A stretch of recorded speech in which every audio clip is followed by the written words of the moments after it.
At home protein now comes from batch sauces and cereals such as rice, wheat, suji, maida, according to a new study by the think tank Council on Energy, Environment and Water. The findings are based on the latest 2023-24 National Sample Survey Office Household Consumption Expenditure Survey.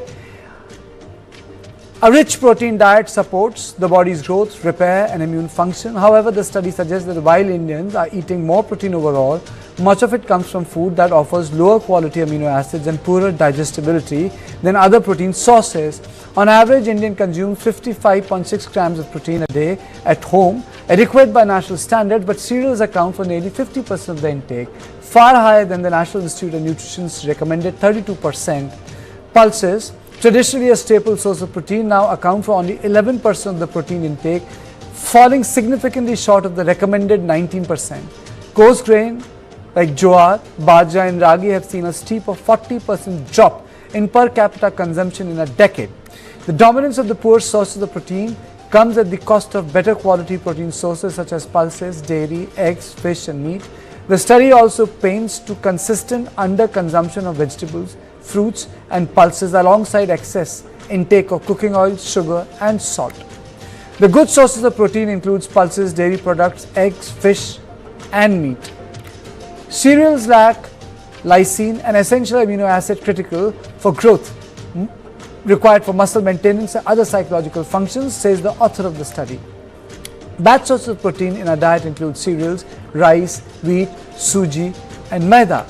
In predominantly vegetarian states in northern India such as Rajasthan, Haryana and Gujarat, dairy products emerge as the primary source of high quality protein.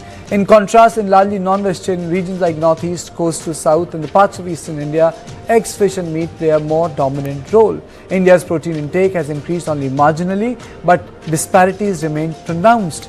Richest 10% of Indians consume approximately 1.5 times more at-home protein than the poorest 10%.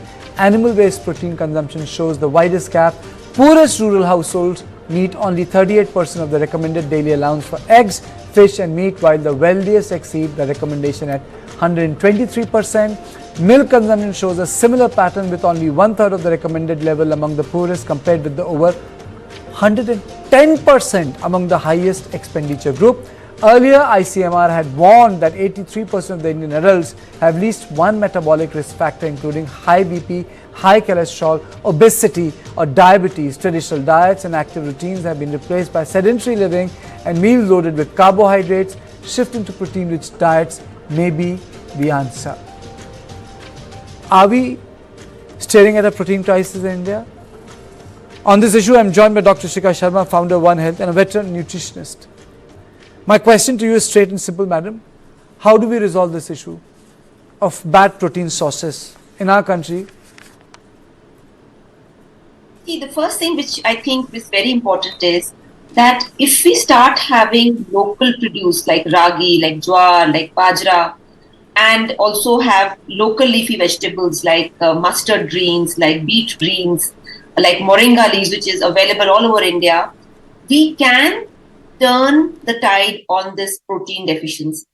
Why? Because if you really notice, the problem of protein deficiency comes because whatever people are eating, they're eating wrong. More of refined food, more of suji, more of maida, rather than having whole grains and also having a variety of grains. Like I said, millets for vegetarians is a great source of protein. Soya is there, of course.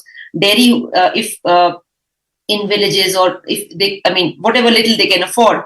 But that variety will come from millets, from greens. Like, for example, in winters, you get sarso, you get mustard greens. Moringa is a very reliable source of protein. So all this, when we combine together, like khichdi, when we talk about khichdi, if we make a millet khichdi with some chana and some millets, or if we have mungfali, peanuts. So I think it is more about realizing that these are good sources of protein rather than saying that everybody cannot afford protein. So I think if we are able to educate people to eat local and eat fresh from the farms, some part of this problem can be resolved.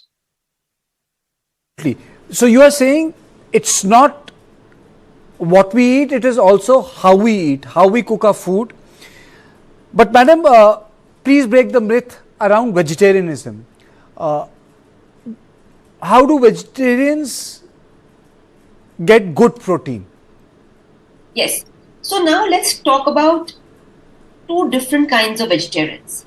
The first kind of vegetarian is who are eating suji, maida, refined flour, samosa, fried food, and almost no vegetables or fruits. In the strictest sense, they might be having a so-called vegetarian diet, but they are not actually having a healthy vegetarian diet. Now, if we look at healthy vegetarians, where they are having fruits, they are having vegetables, a lot of people will say, how can the poor man eat fruits and vegetables? But even there, like guava, like amla, til seeds, like mungfali, some of these are very local foods which are grown locally also, which can be eaten. So that is very much affordable. Good and chana in winter. So combination of iron and protein is also very good. Amla is a source of vitamin C. When you combine it, you actually have better absorption, better gut health. But of course, the problem of India is also that even people who are vegetarians and who can afford to eat healthy are eating unhealthy. They're eating more of refined food, more of packaged food, more of... Or is it because, vegetarian snacking is primarily around a lot of carbohydrates? That's filling a large part of stomach. Is that because of that?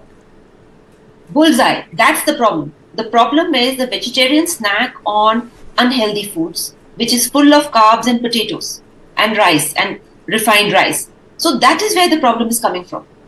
So then how does because wherever you go in India, thali is the heart and soul of our system, barring some places. So when thali is the heart of our system, if you look at it, the portion of the carbohydrates are more than the protein. Even for vegetarians, you will have a small katori of dal. Even when it comes to non-vegetarians, you will have a small portion of meat and this much of rice. So the culture of thali prioritizes carbohydrate over protein. And that's the same for a vegetarian thali and a non-vegetarian thali. The protein part would be smaller and the carbohydrate part would be bigger. Yes, you know why? Because the thali as we see it is not a normal thali, it's a festive thali. Okay. Most thalis, when you see, it is mostly representing a festival thali. This is not a normal thali. A normal thali must have 50% of vegetables, salads, and fruits, chutneys, and and then of course you have the proteins and then you have the carbs. Unfortunately, the festive thali has become the normal thali. So what is the mana? How do you crack the code? You are saying that let's go for millets, but if you even go to the market, millets are coming in a very refined, ultra processed fashion. I also feel very funny that ultra processed food should not be eaten. But when you go to a shop, you'll find that the millets are being processed like they ultimately behave like wheat. Absolutely true, and you have really picked up the core point of the problem.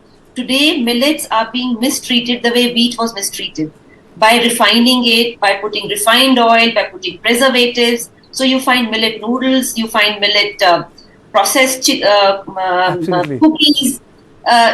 So the whole purpose of millet is lost if you're going to be removing the fiber. It doesn't have, if you know the word choker, it doesn't have that choker thing. It doesn't have the fiber, it doesn't have the choker. So we are losing out on millets the way we lost out on wheat and rice by polishing it, by refining it, and by making it very high glycemic index, which leads to obesity, which leads to diabetes, which leads to so many other problems. So you are right. I think the core of the issue is that we have to have more of the unrefined millets, more variety, more vegetables, more salads, more fruit. And like with fruit, always people say, fruit is for the... It means frequent trips to your local chakki. I don't think many people are going to do that, madam.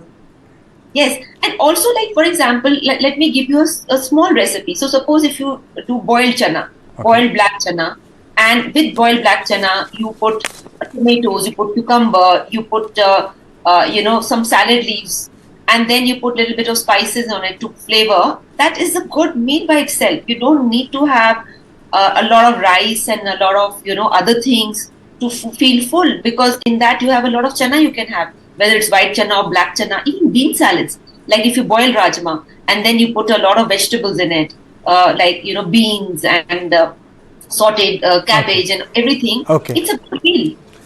Absolutely right, absolutely right. But I think what is really required is to people to understand that even the good foods are being refined, and that should be avoided. Thank you so much, madam, for joining me on the show. And this is all I have tonight. I'll see you tomorrow at the same time. Thank you and good night.